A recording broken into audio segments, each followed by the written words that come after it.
In the final days of September, 1879 in the Cannon Butte Basin, while most homesteaders were busy with the sensible work of survival, stacking firewood shoulder high, sodding the walls of their cabins, and raising heavy plank snow fences against the coming winter, Parker Veale was doing something else entirely. He was doing none of those things first. Day after day, he dug into the already hardening earth, sinking young cedars into the ground in strange circles around his small cabin. With a spool of barbed wire, a hammer, and sharpened cedar posts, he paced out slow, deliberate rings, carefully measuring each gap, 12 feet from the wall, then 22, then another angle farther north where the wind was fiercest. Nothing about it looked random. Inside the cabin were his pregnant wife, Mara, and their 8-year-old son, Benny, who helped him carry the posts in the biting music wind. Travelers passing by would slow their wagons just to stare. Some shook their heads and laughed aloud. Others looked to the heavens and muttered that Parker Veale had lost his mind. They could see Parker wasn't building a wall. The gap's music between the saplings were just as important as the trees themselves, and that was music, the part no one could understand. To them, it didn't look like construction. It looked like a man quietly gambling his family's life on a crazy idea. And if he was wrong, the blizzard would offer no forgiveness for that mistake. What secret did those fragile rings of trees hold? Would Parker's gamble become a sanctuary for his family or their living tomb? Subscribe to witness this fateful confrontation. One cold afternoon, a freight wagon creaked to a stop beside the Veale claim. The driver was Gideon Pike, a former Union cavalryman who had spent more winters on the frontier than most men in the basin combined. His beard had gone gray years earlier, not from age alone, but from wind, hunger, and too many storms survived the hard way. He stared at the rings of young cedar around the cabin for a long moment without speaking. Then his expression changed. Not amusement, not confusion, recognition. Gideon climbed down slowly from the wagon and walked toward the nearest row of saplings, his boots crunching against frozen dirt. Mara watched from the cabin doorway, one hand resting low against the child growing inside her. "You know what drift snow does to a house?" Gideon finally asked. Parker kept digging.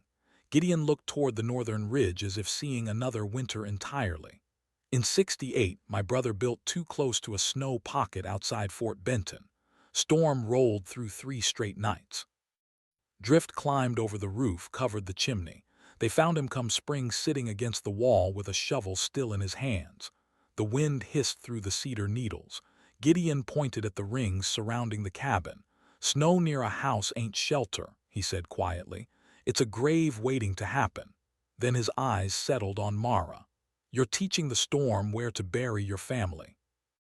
Ruth Pike, Gideon's wife, had stayed silent through most of the conversation, but before climbing back onto the wagon, she looked toward Mara with an expression that carried more pity than cruelty. The older woman's eyes drifted across the half-finished cedar rings, then toward the thin wood pile stacked beside the cabin. "Fancy ideas don't keep bobbies warm," she said softly. "More wood does. A proper snow fence does." Mara said nothing. The wagon rolled away slowly through the dry prairie grass while the basin wind pushed dust along the frozen ground behind it. Gideon never looked back. Ruth did once. Parker returned to measuring the next row of saplings. Hammer strikes echoed across the empty land. Calm, precise, almost stubborn. Clear's throat, but the silence around the cabin felt different now. As evening settled over Cannon Butte Basin, Mara stood in the doorway wrapped in a wool blanket watching her husband work beneath the darkening sky. Benny was asleep inside already. The fire cracked softly behind her. For a long time only the wind spoke. Then she finally asked the question that had been growing inside her all afternoon. "Parker, are you sure about this?" The hammer stopped. Not for long, just long enough. Long enough for her to understand that he knew exactly how much he was risking. That night, after Benny had fallen asleep beside the stove, Parker sat quietly at the table sharpening a cedar stake with his knife.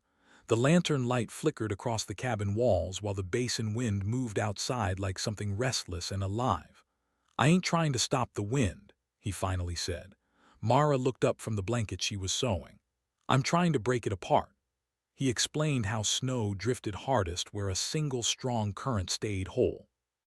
But once wind was split into smaller currents, once it lost shape and rhythm, it lost strength too.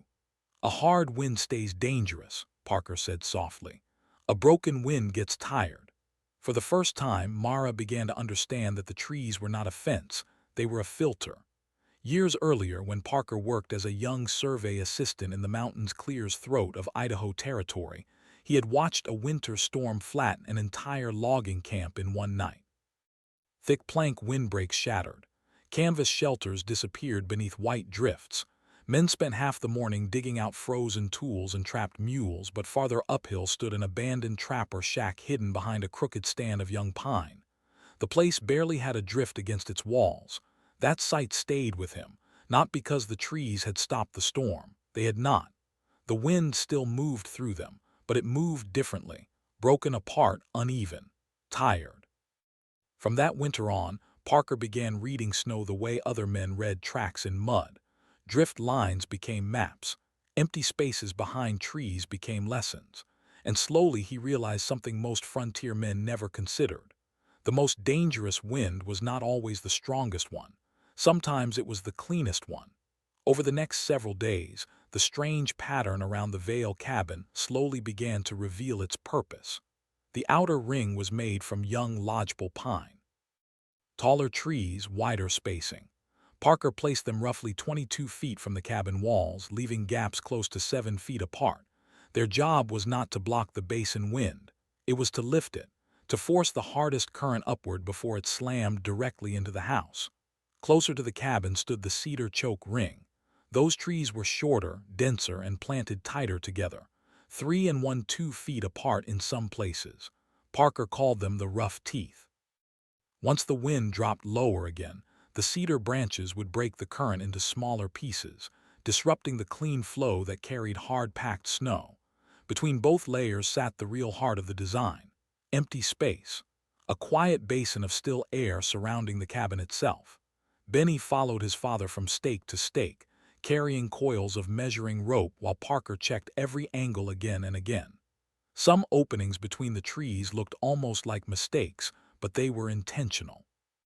Small drift lanes pointed away from the front door and goat sheds so snow pressure would escape sideways instead of piling against the walls. Nothing in the layout was symmetrical for long. Parker adjusted constantly depending on the shape of the land and the direction of the basin wind. Mara watched much of it from the porch without interrupting. The work no longer looked random to her. It looked calculated, exhausting, precise. Parker Veale was not building a wall against winter. He was building a machine designed to exhaust the storm before it reached his family. The work itself became a punishment measured in miles. Nearly every morning before sunrise, Parker hauled a homemade rope sled north toward a narrow ravine almost 2 miles from the cabin, where young cedar and pine still grew thick along the protected creek banks. The basin ground near the homestead was too exposed, too dry. The saplings there would never survive winter planting. The good trees grew where the wind struggled to reach. Parker dug each one out by hand. Slow work, careful work. He cut wide around the roots to preserve the frozen soil holding them together, then wrapped every root ball in old canvas grain sacks soaked from creek water. By midday, the sled weighed enough to drag deep grooves through the prairie grass on the journey home. His gloves eventually split at the palms. Blood darkened the fabric around his fingers. His shoulders stayed stiff even after dark. Some nights Mara could hear him trying not to groan while removing his coat beside the fire. Still, every morning he went back out again. Benny began helping without being asked. The boy steadied saplings while Parker packed dirt around the roots. He learned to tell red cedar from lodgepole pine by smell alone. The sharp cedar scent stayed on his small hands long after sunset. One evening, while cold wind pushed dust against the cabin walls, Benny looked up from the half-filled planting hole. "Will the trees really stop winter?" he asked. Parker pressed frozen dirt down around the roots before answering. "No," he said quietly. Then he glanced toward the northern basin where the first hard clouds of winter were beginning to gather. Just part of it. The first storm arrived earlier than anyone expected. Not a true blizzard, not yet, but strong enough to test weak ideas. Cold wind rolled down through Cannon Butte Basin just after midnight during the first week of November. Snow came fast behind it. Sharp, dry, driven sideways across the prairie hard enough to rattle the cabin shutters before dawn. At first, Parker believed the system was working. The outer pine line caught the first push exactly where he intended. Snow began collecting beyond the cabin instead of against it. But then the wind shifted slightly west. That was when the problem started. One section of the outer ring had been planted too evenly. The spacing created a smooth channel instead of broken turbulence. Wind rushed through the gap, curled backward, and slammed snow directly toward the goat shed behind the cabin. By sunrise, one entire corner of the drift had piled chest high. Two young pines bent nearly flat beneath the weight. Another snapped at the trunk. Gideon Pike rode past later that morning and saw the damage immediately. He said nothing at first.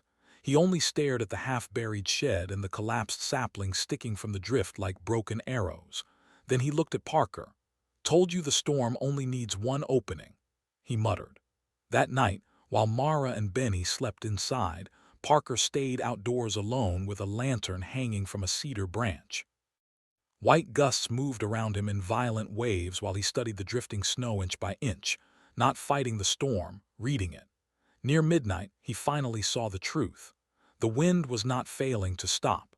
It was rebounding, rolling backward through the evenly spaced gap and rebuilding speed before reaching the cabin line. By dawn, Parker had already begun digging. He ripped nearly 10 saplings from the frozen ground and repositioned them by hand despite the cold. Wider gaps in one section, narrower choke points in another, angled openings to bleed snow sideways away from the shed. Mara watched silently from the doorway wrapped in a blanket while pale morning light spread over the basin. Her husband stood alone in the blowing snow, rebuilding the very system that had nearly failed his family on its first real test. 3 days after the storm, an old trapper named Elias Crow rode into the basin with a string of half-frozen pelts hanging behind his mule. Elias had spent so many winters alone in the northern territories that people sometimes joked he trusted weather more than men. Unlike Gideon Pike, he did not laugh when he saw the cedar rings around the Veale cabin. He barely spoke at all. Elias dismounted slowly and walked the perimeter in silence while Parker continued resetting saplings near the western drift lane. The old trapper studied everything. The shape of the snow piles, the flattened prairie grass beneath the pines, the way loose powder settled unevenly near the cedar choke ring. More than once he stopped simply to listen. The wind moving through the trees sounded strange now, broken, uneven. Certain gusts vanished entirely before reaching the cabin wall. Benny watched the old man carefully from beside the wood pile. Finally, Elias crouched near one of the drift lines and brushed snow through his fingers. That was all at first. Then he looked toward the basin ridge, where the north wind usually came through clean and hard. "Wind don't sound right around this place anymore," he said. Not praise, not agreement, just observation. Parker rested both hands on the shovel handle for a moment, following Elias' gaze toward the drifting snow between the trees. The old trapper still looked unconvinced, but he no longer looked amused either. For the first time since the planting began, someone besides Parker had noticed that the storm itself was starting to behave differently. Parker gave a small nod, then quietly returned to digging. By the final week of November, the work around the Veale cabin was finally finished. 73 saplings stood rooted in the frozen prairie soil. 3 staggered rings stretched around the homestead in uneven patterns that only Parker fully understood. The outer pines faced the basin wind. The dense cedar choke ring sat tighter near the cabin walls. Between them rested the dead air basin Parker had spent weeks trying to create. From a distance, the entire thing looked absurd. Thin trees, thin trunks, barely taller than a man in some places. Beyond them stretched the enormous gray sky of the northern plains, empty and merciless. No reasonable person looking at that cabin would have believed those saplings could stand against a Dakota winter. Gideon Pike certainly did not. One afternoon, while speaking beside a freight wagon near the Basin Trail, he glanced toward the Veale claim and shook his head slowly. First real blizzard's going to bury that fool alive. He told the others. Nobody argued. Meanwhile, Parker changed something else around the cabin that few people noticed at first. Instead of stacking firewood directly against the outer wall like every winter before, he began moving most of the split pine inside the open space between the cedar rings and the house itself. Inside the calm zone, Benny helped carry the logs one arm load at a time while Mara watched silently from the porch. The air had turned colder now. Even the sunlight looked pale and thin across the basin. Parker worked steadily without explaining himself, but his actions made one thing painfully clear. This was no longer an experiment he hoped might work someday. He was preparing to trust his family's survival to it before the first true blizzard ever arrived. During the second week of December, the temperature fell so fast that water left in buckets formed skin ice before noon. The sky over Cannon Butte Basin turned the color of old iron, flat, pale, endless. Then the wind disappeared, not weakened, gone. Old settlers in the territory had a name for silence like that. They called it the held breath, the moment before the plains exhaled violence. Parker had seen the same stillness years earlier in Idaho before whiteout storms erased entire valleys. From that morning forward, he moved through the homestead with quieter urgency. He hauled extra water from the well until the rope burned stiff against his gloves. He reinforced the goat shed door with another timber brace. But more than anything else, he checked the cedar lines again and again. Not the cabin walls, not the roof, the drift lanes. He studied every opening between the saplings, measuring where snow pressure would escape once the basin winds arrived. Occasionally, he would kneel in the frozen grass and stare toward the northern ridge for nearly a minute without moving at all. Mara watched him from the doorway while one hand rested beneath the heavy curve of her stomach. For weeks, she had tried to trust the work, tried to trust him. But the silence outside frightened her more than the wind ever had because silence meant the storm was gathering itself somewhere beyond sight. Late that evening, while Parker secured another cedar branch near the western lane, Mara stepped onto the porch wrapped in a wool blanket. "What if the wind changes?" she asked quietly. Parker looked out across the empty gray basin. This time, he did not answer right away. The blizzard arrived just before sundown, not with gentle snowflakes but as a single violent blow. Hard ice crystals shot sideways like sand, and the wind roared down from the northern ridge, shaking the cabin hard enough to wake Benny from his sleep. "What was that?" the boy cried. Mara pulled him close as another gust slammed into them. The sound a deep howl that was worse than thunder, but Parker Veale was already by the north wall, not watching but listening.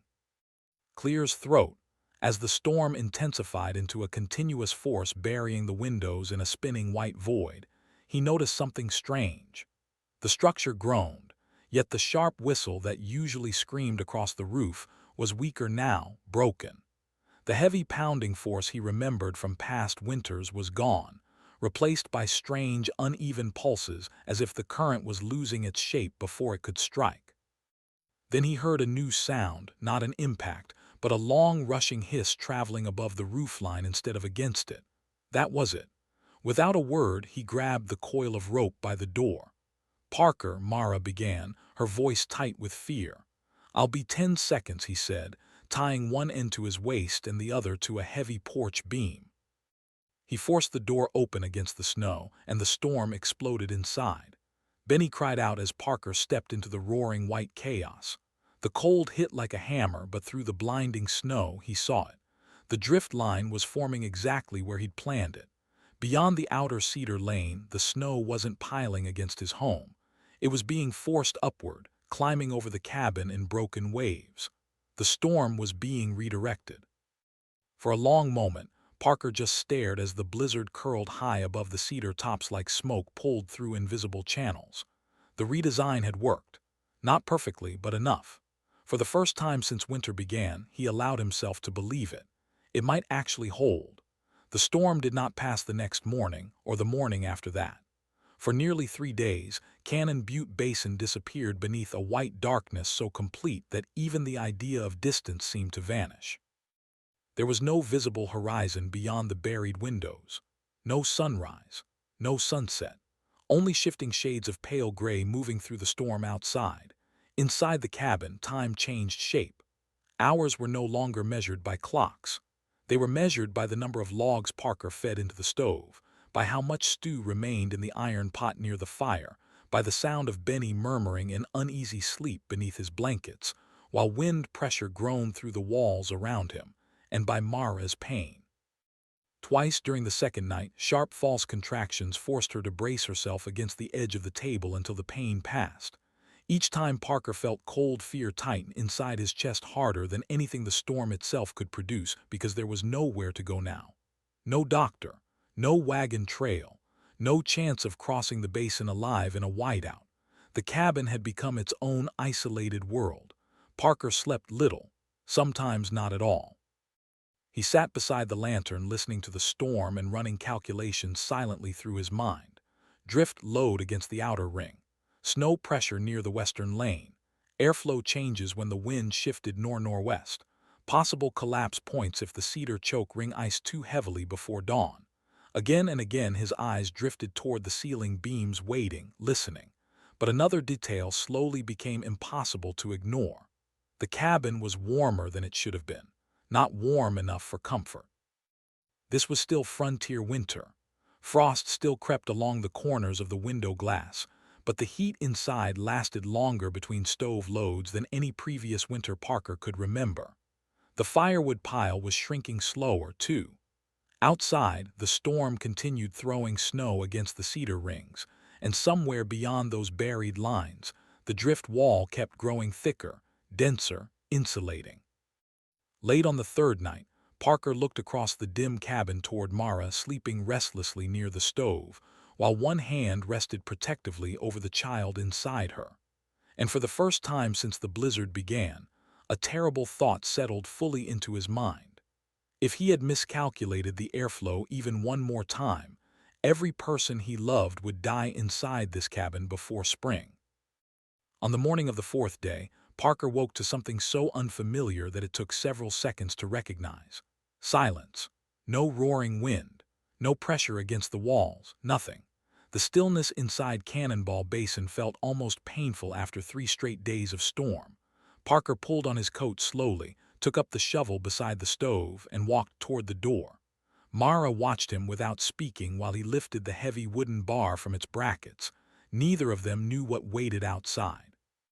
Maybe 10 ft of packed drift, maybe a buried cabin, maybe proof that the entire idea had failed. Parker wrapped one hand around the frozen latch and pushed carefully against the door. The hinges creaked once, then the door moved. Cold air drifted softly into the cabin as Parker stepped outside and stopped dead in the snow. For several long seconds, he could only stare. The storm had built exactly where he wanted it to. Beyond the outer cedar lanes rose a massive curved drift wall, nearly level with the lower edge of the cabin roof. Snow packed thick and hard around the outer rings, forming a white barrier that stretched around the homestead like the rampart of a frontier fort. Only the upper cedar tips remained visible above the drift, dark green points jutting from the snow like sharpened stakes. But inside the basin around the cabin itself, the ground remained shockingly clear. Not bare, never bare, but covered only by a shallow layer of soft powder instead of crushing drift load.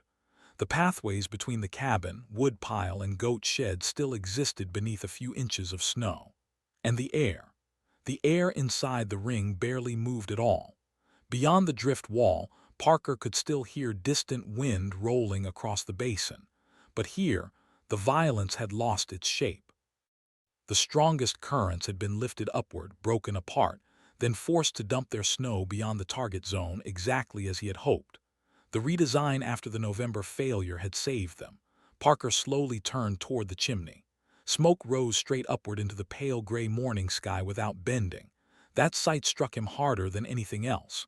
No violent crosswind, no roof hammering, no buried doorway, only stillness. The storm had not been stopped. It had been redirected. For weeks, the basin had mocked the idea of thin saplings standing against a Dakota winter.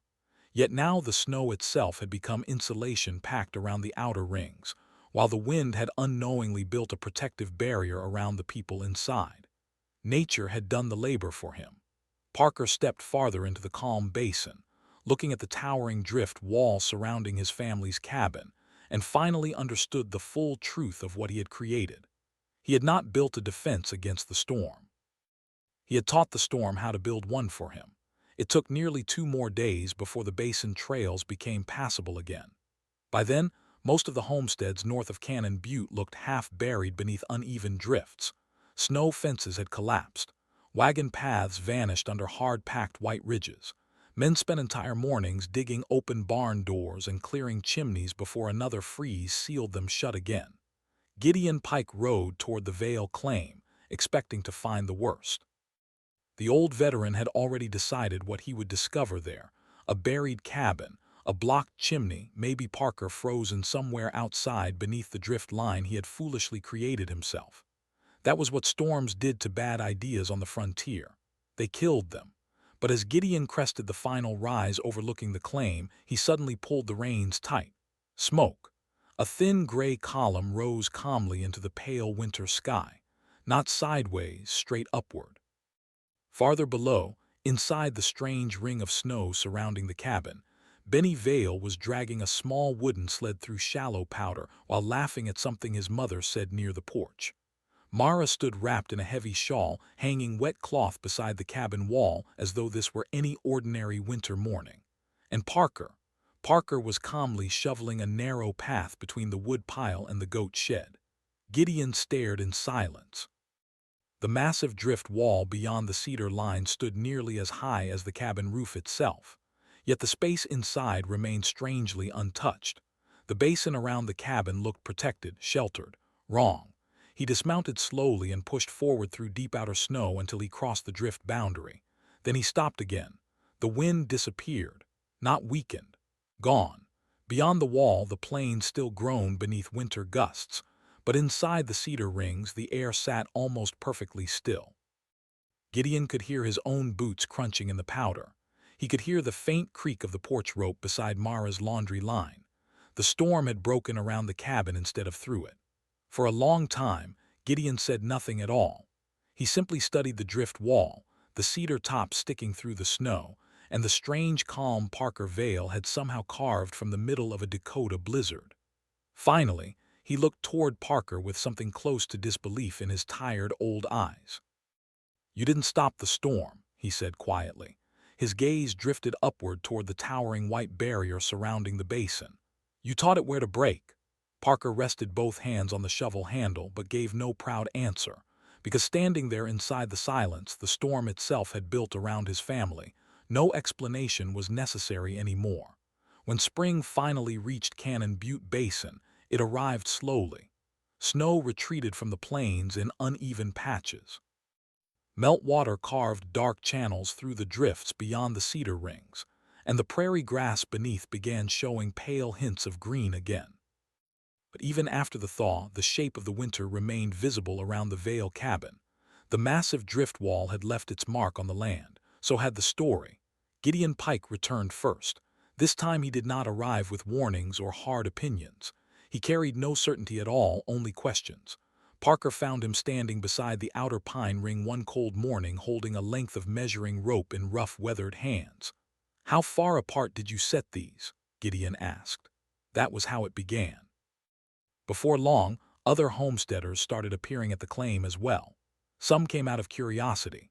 Others came because they had spent too many winters losing wood piles, livestock, or half their roofs to basin storms. A few simply wanted to see the strange fortress the blizzard had built with their own eyes. Parker never turned the visits into speeches. He walked them quietly through the rings instead. He showed them how wind shifted when forced through staggered openings. He explained why solid walls created hard rebounds instead of softer turbulence. He pointed toward the drift lanes where snow pressure had escaped safely beyond the cabin zone. Sometimes he would stop and let the wind explain the rest itself. Benny often followed behind carrying stakes and rope, while the grown men copied measurements into small notebooks or scratched them into wagon boards with charcoal. One afternoon, Elia's crow stood beside the outer drift scar and watched another family measuring cedar spacing near the ridgeline. Then the old trapper gave a small grunt of amusement. "Folks will be building veil rings all over this basin before long," he muttered. The name stayed, and for the first time, Parker Veale began to understand something larger than survival itself. The idea that nearly got his family killed, that winter might outlive the storm that tested it. The Veale cabin stood in Cannon Butte Basin for more than 40 years after the winter of 1879. The cedar rings did not remain saplings for long. Season after season, their roots pushed deeper into the prairie soil, while their branches thickened into a living barrier around the homestead. The outer pines rose taller with every passing winter, bending the basin wind upward long before it reached the cabin walls. Over time, the strange little fortress stopped looking strange at all. It simply looked permanent. Benny Veale grew into a man inside that calm basin of still air, learning to read drifting snow the same way his father once had in the mountains of Idaho. And the child Mara carried through the great blizzard that winter, a daughter born the following spring, spent her earliest years playing beneath cedar branches that had once been thin enough to snap in a man's hands. The storms never stopped coming to the northern plains. They still crossed the basin with the same violence, still buried wagon trails, still punished careless men who believed strength alone could outfight winter. But around the Veale homestead, the wind always moved differently. Travelers heading north through Dakota Territory sometimes noticed the place from miles away during winter storms. A dark green ring standing alone in the middle of endless white prairie. Quiet, sheltered, unnatural almost. Some called it luck, others called it frontier wisdom. But the people who truly understood the story knew better. Parker Veale had never defeated the winter. He had simply studied it long enough to understand that nature did not always reward the strongest man. Sometimes it rewarded the man willing to listen. And in the end, the same storm that might have buried his family became the thing that built their shelter instead. Do you think Parker Veale was truly brilliant? Or was he simply one of the few men willing to listen to what winter had been teaching all along? Let us know in the comments.